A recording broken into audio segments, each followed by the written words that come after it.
Dans les années 1950, il y a eu des campagnes massives qui ont été très étudiées d'ailleurs, pour prendre d'assaut les écoles, les universités, les ligues sportives, les églises et les usines, et leur imposer des cours pour inculquer l'américanisme, l'harmonie et la lutte contre l'ennemi. Bien sûr, l'anticommunisme a été utilisé à cette fin.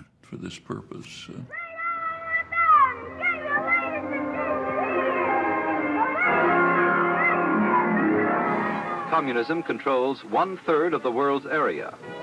What are the facts behind the faces? Tous les Américains avaient peur de la guerre nucléaire. Je me souviens avoir plongé sous mon pupitre à l'école, comme tout le monde. Tony knows the bomb can explode any time of the year, day or night. He is ready for it. Duck and cover.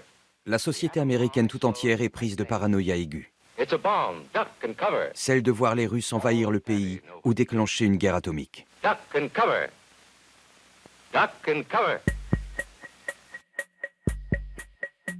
Ce climat national de détresse et de peur est directement utilisé par les spécialistes de la communication pour défendre des intérêts strictement privés.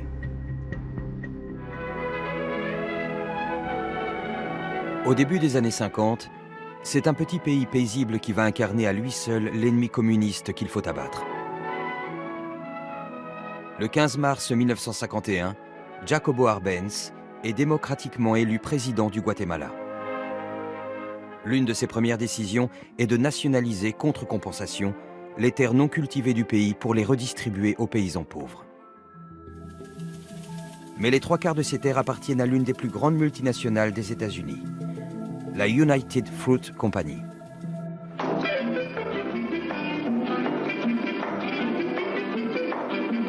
I'm Chiquita Banana and I've come to say bananas have to ripen in a certain way, and when they're flecked with brown and have a golden hue, bananas taste the best and are the best for you. Pour la United Fruit Company, la décision du président Arbenz représente une sérieuse menace pour ses intérêts. Une contre-attaque médiatique s'impose. Elle est confiée à l'un de ses principaux conseillers, Edward Bernays. Pour le compte de la United Fruit Company, Eddie Bernays a réussi à persuader la plupart des Américains et une grande part des Guatémaltèques que le gouvernement de gauche, qui venait d'être élu et voulait réformer un système économique archaïque, était en réalité la tête de pont de l'URSS. Eddie Bernays a lancé une campagne de guerre psychologique encore plus profonde et plus efficace que celle organisée pour le gouvernement américain pendant la Première Guerre.